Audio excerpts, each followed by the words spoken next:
The storm over Greenwich, Connecticut, didn't care about the silver spoons or the old money lineages it was drowning. Outside the towering wrought iron gates of the Vance estate, rain lashed against the immaculate manicured hedges. But inside the grand foyer, the atmosphere was significantly colder. Kendra Vance stood near the sweeping marble staircase, her posture rigidly upright despite the emotional weight threatening to crush her spine.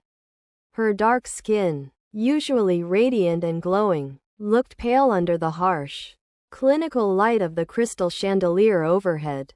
In her right hand, she gripped the handle of a single, battered leather suitcase. It was a stark contrast to the surrounding opulence. The oil paintings of ancestors who didn't look like her, the imported European tapestries, and the suffocating scent of fresh white lilies that always filled the house. Don't look so victimized, Kendra. You knew this day was coming the moment you forced your way into our family, Meredith Vance sneered, her voice dripping with generationally refined malice. The matriarch of Vance Enterprises adjusted the pearls at her throat, her ice-blue eyes scanning Kendra with deep disgust, a girl from the south side of Atlanta, with no pedigree, no trust fund, and absolutely zero social standing. You were a phase, a charity case my son brought home to prove a point. But the experiment is officially over. Kendra didn't look at Meredith. Instead, her eyes locked onto the man standing by the floor-to-ceiling windows overlooking the flooded gardens. Julian Vance, her husband of 4 years. The man she had held through night terrors. The man whose corporate presentations she had meticulously rewritten when his own anxiety paralyzed him. And the man she had loved with every fiber of her being. He stood tall in his tailored charcoal suit, his back turned to her. He was meticulously adjusting his gold cuffs, refusing to meet her gaze. Julian, Kendra's voice was steady, though a tremor of pure betrayal threatened to break through. Are you really going to let her do this? Is this what you want? Quote. Julian finally turned around. His handsome, pale face was a mask of cold, calculated ambition. The warmth she had slept next to for years had vanished, replaced by the ruthless look of a man who viewed people as line items on a balance sheet. The board is making its final decision on the transatlantic merger next week. Kendra, Julian said, his voice flat and detached. Vance Enterprises needs absolute stability and alignment. We need a family dynamic that reflects our demographic targets in the high-tier market. Marrying you was a beautiful distraction, but it was a liability. My mother is right. Professionally and socially, you simply have nothing left to offer the Vance legacy. Nothing to offer? Kendra whispered, a hollow laugh escaping her lips. I gave up my own aspirations to steady your hands. Julian, I sat in the background so you could take the credit for the restructuring strategies I drafted. I shielded you from your own father's shadow. Strategies that anyone with a basic MBA could have written, Meredith interrupted sharply. Stepping between Kendra and Julian, she slid a set of sleek, silver-embossed legal documents across the mahogany console table. Sign the papers. Kendra, irreconcilable differences. No alimony. No division of Vance assets. You leave the way you came. With nothing. Tomorrow morning, the press will announce Julian's engagement to the daughter of the Sterling Group. We cannot have a discarded liability lingering in our guest house. Kendra looked down at the documents. The ink felt heavy, like wet cement. They had stripped her of her dignity. Or so they thought. They had spent 4 years trying to make her feel small, using microaggressions masked as high society etiquette. And now they were discarding her like an outdated piece of office equipment. Without a single tear, Kendra stepped forward, picked up the designer pen, and signed her name in sharp, elegant strokes. You will remember this night, Julian, Kendra said, her voice dropping to a low, resonant frequency that vibrated through the quiet foyer. Both of you will remember the exact velocity of this rain. Meredith let out a sharp, mocking laugh. Is that a threat from a nobody? Security is waiting at the door. And make sure she walks past the main gate, Meredith instructed the guard. I don't want our drivers wasting company resources on someone who no longer exists. Moments later, the heavy oak doors jammed shut behind her, the lock clicking with finality. The freezing Connecticut rain immediately soaked through Kendra's coat, plastering her curls to her face. She stood on the dark asphalt of the long driveway, looking back at the glowing windows of the mansion. Slowly, the sorrow in her eyes hardened into something dangerous. She pulled a secure, encrypted smartphone from the inner pocket of her jacket, a phone she had never once turned on during her time as a Vance. She dialed a number she had spent 4 years trying to forget. The call connected instantly, an authoritative voice breaking the silence. Miss Woodward? We have kept your tracking active for 48 months. Is the assignment complete? Quote, Marcus, Kendra said, her eyes flashing with a terrifying, brilliant focus as she looked back at the mansion. Tell my father the social experiment has failed. Send the jet to JFK. The prodigal daughter is coming home to take her seat. The private terminal at JFK Airport was dead silent at 4 in the morning, save for the rhythmic drumming of rain against the glass.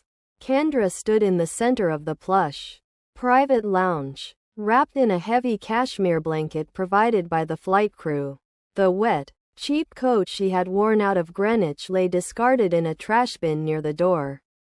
The double doors of the terminal hissed open, and the atmosphere in the room shifted instantly. 2 broad-shouldered security details stepped in first, followed by a man whose face was etched into the history of American global finance. David Woodward, a titan, the founder of Woodward Capital, a multi-billion-dollar private equity firm that quietly anchored the economic infrastructure of the United States. To the world, he was an untouchable financial hawk. To Kendra, he was the father she had locked herself away from for 4 years just to prove she could build a life on her own merit. David stopped, his sharp eyes taking in the sight of his daughter. The anger radiating from him was palpable, shaking the very air in the room. They put you out in the rain. Kendra, my blood, my only daughter, like an uninvited guest. They didn't know. Dad, Kendra said, her voice dropping the soft, submissive tones she had forced herself to use in Greenwich. The fire was returning to her eyes, bright and lethal. They thought they were discarding a girl from the south side of Atlanta who got lucky. I wanted to see if Julian loved me for my mind, for the woman I was when the world wasn't looking. But he didn't see a wife. He saw an unpaid consultant he could exploit until a whiter, wealthier option came along. David walked over, placing a heavy, reassuring hand on her shoulder. I can wipe Vance Enterprises off the New York Stock Exchange by the opening bell on Monday. A coordinated short campaign, a recall on their institutional lines. It will take me 3 phone calls. No, Kendra said, a cold, calculated smile spreading across her face. She looked at her reflection in the dark glass of the terminal window. A sudden death is too easy for people like Meredith Vance. They think they are transitioning smoothly into a merger with the Sterling Group next week to save their dipping liquidity. What they don't know is that Woodward Capital acquired a 35% voting share in Sterling's primary holding company last quarter. David's eyes gleamed with a harsh pride. You want the reins back? Quote, I want everything. Dad, I want to watch Julian build his entire future on the hope of that merger. And then I want to pull the foundation out from under his feet when he's standing at the very top. Give me control of the Sterling portfolio. By 9 o'clock on Monday morning, the corporate headquarters of Vance Enterprises in Midtown Manhattan was buzzing with manic energy. Julian Vance sat at the head of the glass conference table, looking over the finalized merger drafts with the Sterling Group. His mother, Meredith, sat to his right, looking smugly satisfied as she sipped her tea.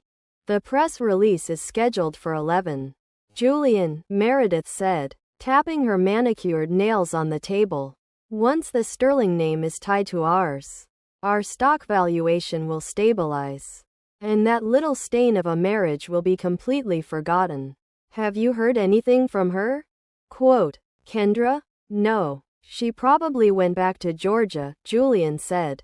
Though a strange, tightening sensation gripped his chest, he looked at the empty seat across from him where Kendra used to sit during late-night strategy sessions. He shook the feeling off. She doesn't have the resources to make noise.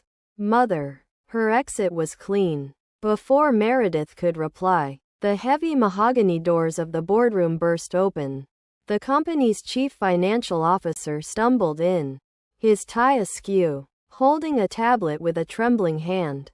Julian, we have a catastrophic development, the CFO gasped, leaning against the table for support.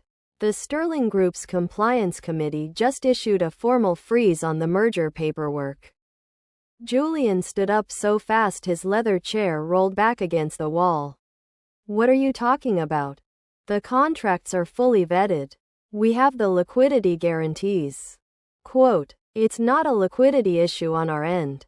Sir, the CFO stammered, looking terrified. An hour ago, an institutional investor executed a hostile restructuring of the Sterling board. They bought out 2 major hedge funds overnight and seized control of the voting bloc. The new majority shareholder has ordered an immediate, forensic audit of Vance Enterprises' historical IP ownership and labor contributions. Meredith's face paled, her tea rattling against the saucer. Who bought them out? Who has that kind of capital available on a Sunday night? Quote, the parent company is Woodward Capital, the CFO read from the screen. And the directive was signed by their newly appointed managing director.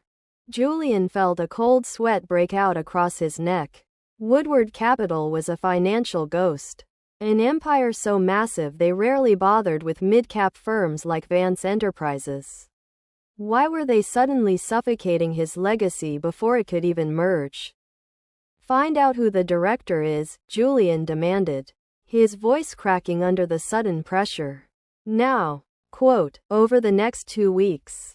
An invisible, suffocating pressure settled over Vance Enterprises. It didn't happen with loud declarations or dramatic press releases. It happened in the quiet, terrifying way old money empires collapse. One severed lifeline at a time. It started within the hyper-exclusive social and financial circles of Manhattan and Connecticut. Rumors began to circulate, not just about the sudden divorce, but about the staggering level of corporate exploitation behind it. An anonymous whistleblower leaked a series of highly detailed, encrypted internal server logs to major financial tech blogs. The data proved that the highly praised restructuring strategies Julian had used to save Vance Enterprises from bankruptcy the previous year hadn't been written by him at all. The digital signatures belonged entirely to Kendra. To the public, it looked like a messy, toxic divorce. But to the institutional investors and ethical compliance boards in the United States, it looked like massive intellectual property theft and systematic corporate gaslighting of a black female executive. Julian, our stock is bleeding out on the secondary markets, the CFO shouted during an emergency executive meeting. The polished boardroom now smelled of stale coffee and panic. 2 of our largest institutional holders, Vanguard and BlackRock, just reallocated their portfolios. They're dumping Vance shares as a high-risk governance liability. Buy them back, Meredith demanded, slamming her hand on the table, her polished veneer completely cracking. Use our cash reserves. We cannot let the valuation drop below the Sterling merger threshold. Quote, with what cash, Meredith? The CFO snapped, completely discarding his usual submissive etiquette. Our primary revolving credit facility in Chicago was just shut down. The underwriting bank was quietly acquired 48 hours ago by a subsidiary of Woodward Capital. They invoked a material adverse change clause and demanded full repayment of our $40 million line of credit. We are functionally illiquid. Julian sat at the head of the table, looking completely hollow. The confident, untouchable heir who had stood by the window in Greenwich had vanished. He hadn't slept in 4 days. Every single door he knocked on for a financial lifeline was locked before he even arrived. Every bank, every venture capitalist, and every private lender across the country gave him the exact same answer.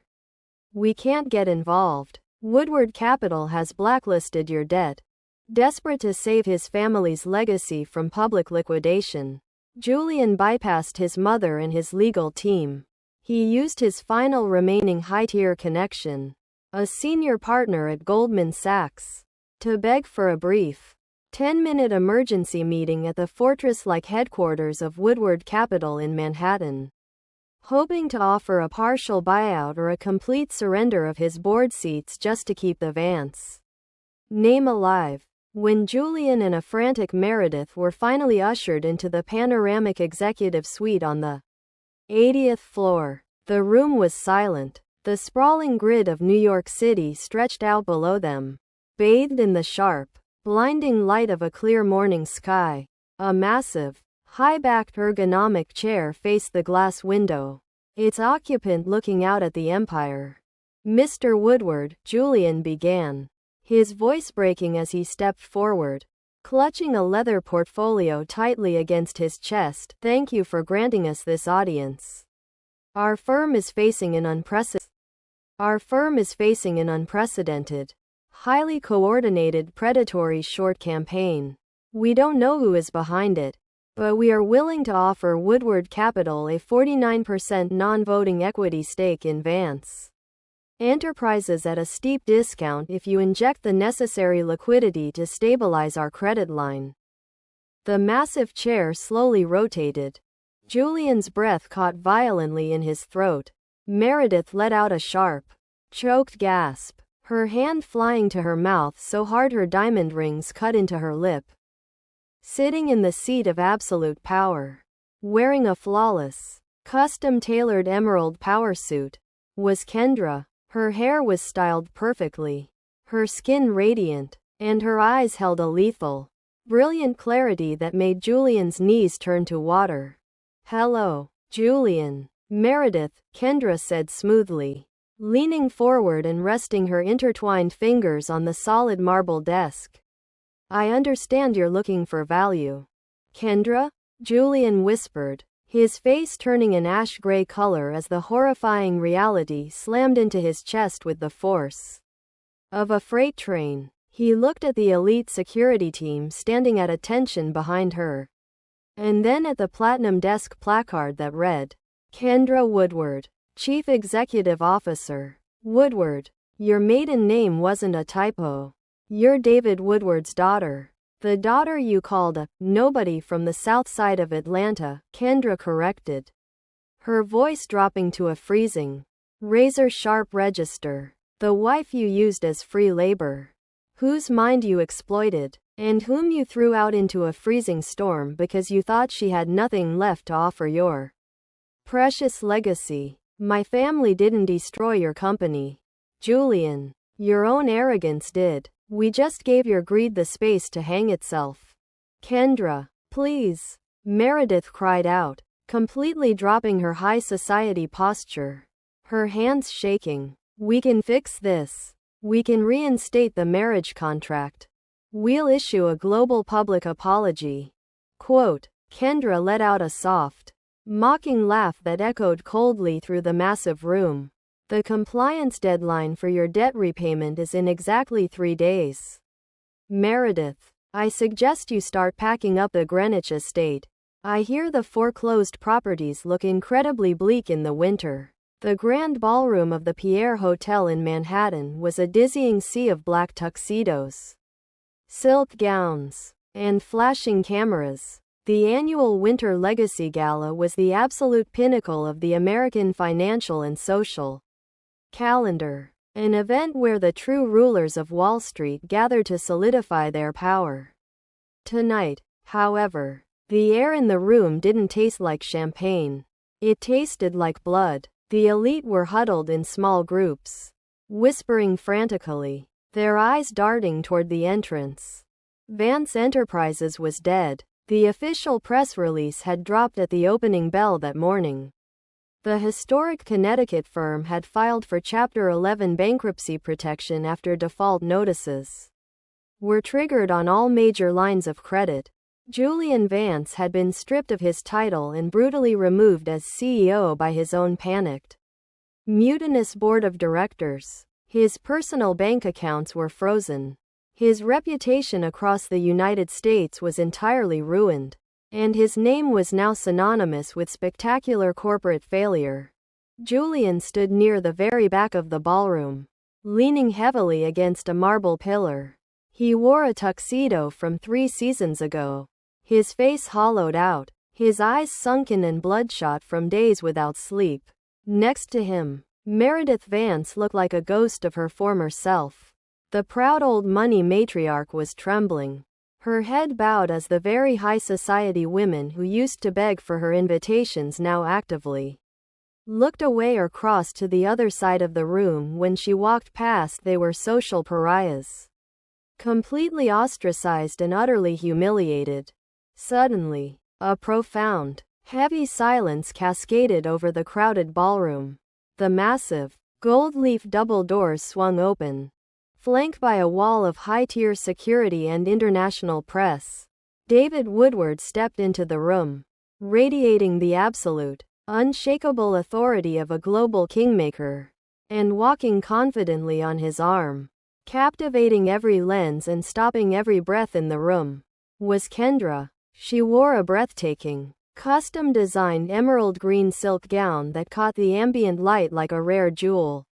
Her dark hair was styled into a flawless, regal crown of curls, and her skin glowed with a radiant, brilliant energy. She didn't look like a survivor of a corporate war. She looked like the victor who had written the terms of surrender. The master of ceremonies stepped up to the microphone, his voice echoing through the silent room. "Ladies and gentlemen, please join me in welcoming our keynote benefactors for this evening. The chairman of Woodward Capital, Mr. David Woodward, and the newly appointed Global Chief Executive Officer of the Woodward Empire, Miss Kendra Woodward." The ballroom erupted into a thunderous, deafening ovation. The elite of Manhattan and Washington rushed forward in a manic wave, desperate to curry favor, to shake her hand, to simply be seen in the presence of the most powerful black woman in American finance. From his dark corner at the back of the room, Julian watched her through a haze of tears.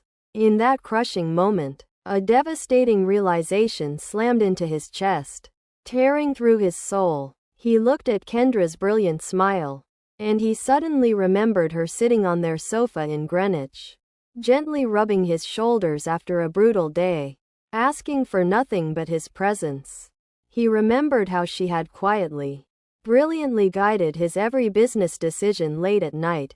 He realized, too late, that the incredible strategic mind that had built his family's empire from the ground up wasn't a product of his own genius.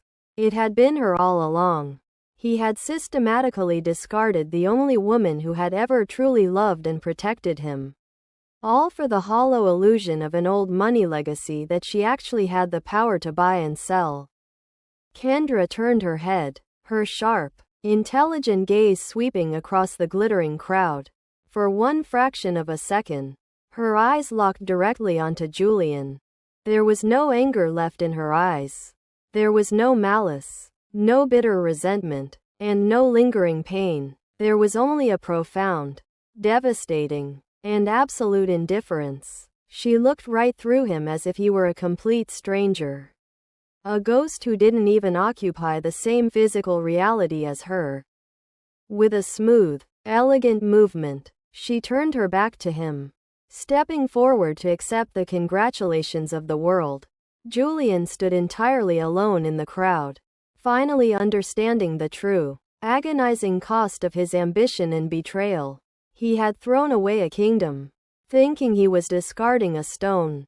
3 months after the spectacular collapse of Vance Enterprises, the winter snows of Greenwich had melted into a bleak, gray spring. The sprawling Vance estate, once the crown jewel of the exclusive neighborhood, stood silent. A large, stark foreclosure auction sign was hammered into the muddy lawn where manicured hedges used to thrive. Moving trucks lined the long driveway, their open bays swallowing up centuries of inherited antiques, oil paintings, and imported tapestries to satisfy a fraction of the outstanding debt held by Woodward Capital. Inside the stripped bare foyer, Julian stood wrapped in a worn coat, staring up at the empty space on the wall where his great-grandfather's portrait had hung. His hands, now rough and unpolished, shook slightly as he checked his phone. The notification screen was a wasteland of ignored texts, rejected job applications, and legal notices from bankruptcy courts. In the hyper-exclusive financial circles of the United States, his name was toxic. Nobody would take his calls. Nobody would offer him a meeting. He was a cautionary tale, a ghost haunting the ruins of his own arrogance. Meredith Vance sat on a single remaining packing crate near the staircase, her expensive designer clothes looking frayed and mismatched. Her face was permanently frozen into a bitter, hollow mask. The lawyers say the auxiliary apartment in Queens is all we can legally keep. Julian, she whispered, her voice completely stripped of its generationally refined malice. Queens, surrounded by the very people I spent my entire life looking down upon. How did she do this to us? How did David Woodward let a girl from Atlanta destroy everything we built? Quote, she didn't destroy us, Mother, Julian said, his voice dropping into a hollow, dead echo that bounced off the bare marble walls. He looked out the window at the rain beginning to fall over the empty gardens. We destroyed ourselves. Kendra didn't use a single illegal tactic. She just used the exact corporate laws, the exact system of leverage, and the exact ruthlessness that you taught me to value above all else. She played our own game, and she played it with a brilliant, lethal precision because she understood the mechanics of power better than we ever did. We can appeal to her humanity, Meredith stammered, looking up with a desperate, pathetic hope in her faded blue eyes. She was your wife for 4 years. Julian, she loved you. Surely there is some sentimentality left in her. Julian let out a harsh, dry laugh that sounded like tearing paper. Sentimentality? Mother, you forced her to sign a document that stated she had 0 value, 0 assets, and 0 utility to our legacy. We escorted her to the iron gates in a freezing storm and told her she didn't exist to us anymore. We taught her exactly how to look at us, as a liability to be liquidated. Meanwhile, on the top floor of the Woodward Capitol Tower in Midtown Manhattan, the atmosphere was charged with a brilliant, unstoppable energy. The sun streamed through the panoramic windows, illuminating a massive map of the global financial markets. Kendra stood at the head of the conference table, surrounded by a diverse board of executive directors who hung on her every word. The Sterling merger had been completely restructured under the Woodward banner, creating a high-tier economic powerhouse that was already breaking revenue records across the country. Our demographic outreach in the southern and western sectors is up 40%, Marcus reported, sliding a tablet toward her. The market is responding incredibly well to our transparent corporate governance and ethical investment frameworks. You've completely redefined the portfolio's identity. Miss Woodward.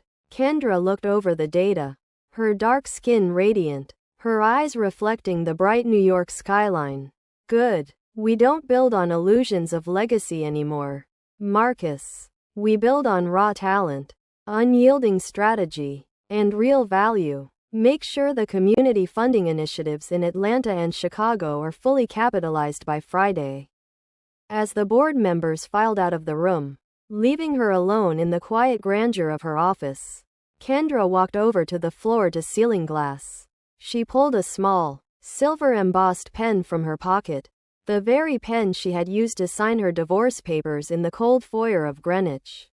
She looked at it for a long moment, remembering the pain, the betrayal, and the heavy rain of that night. But as she looked out over the vast, glittering expanse of the city she now commanded, the memory didn't bring sadness or anger. It brought nothing but a profound, unshakable peace. She had stepped out of the shadow of a small-minded family and stepped into the absolute brilliance of her own destiny. Kendra placed the pen firmly inside her desk drawer, locking it away forever. She didn't need revenge anymore. She had the kingdom.